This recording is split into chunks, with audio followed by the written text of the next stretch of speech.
نظام الدین بھٹ صاحب میرے ساتھ موجود ہیں. سر آج پھر جو ہے اسمبلی میں ہم نے دیکھا ہاؤس میں ہنگامہ ہو گیا اور کچھ جو امپورٹنٹ ریزولوشن یا بل آنے تھے وہ بھی نہیں آ پائے.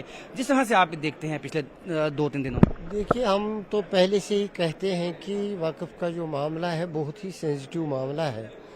اس پہ بات ہونی چاہیے تھی. انہرنٹ پاورز ہیں اسپیکر صاحب کے بھی، وہ اجازت دے سکتے تھے. لیکن اب جب کہ پریزائڈنگ آفیسر نے ایک ویو لیا ہے اور لوگ اس پہ ناراض ہیں کہ اس ہاؤس کی سینس کو کنوے کرنے کی اجازت نہیں دی جا رہی ہے، اس پہ روش ہے اور روز ہنگامہ ہو رہا ہے.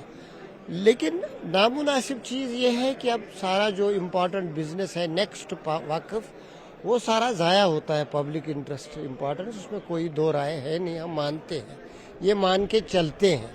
ہم نے کل سے میڈیا کے تھرو اور خود بھی کنوے کرنے کی کوشش کی آنریبل چیف منسٹر صاحب کو کہ as leader of the house وہ انٹروین کریں، اور ان کا انٹروینشن بہت زیادہ ضروری ہے. اس لیے کہ اسپیکر صاحب کی اپنی ایک پوزیشن ہے اور ممبران چاہے وپکش کے ہوں چاہے ٹریجری بینچز کے ہوں، ان کی اپنی ایک حیثیت ہے، اپنی ایک اکشا ہوتی ہے.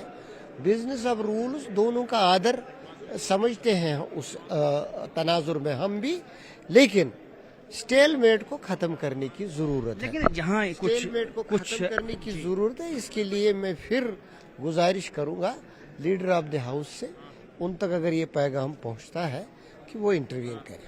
ٹھیک ہے، آپ چاہتے ہیں کہ جو لیڈر آف دا ہاؤس ہیں، چیف منسٹر ہیں، وہ انٹروین کریں. لیکن کہیں نہ کہیں کچھ ودھائک جو ہیں انڈیپینڈنٹ بھی ہیں، ان کا کہنا ہے، چاہے وہ پی ڈی پی کے ہیں، ان کا کہنا ہے کہ فکسڈ میچ لگتا ہے نیشنل کانفرنس اور بی جے پی میں.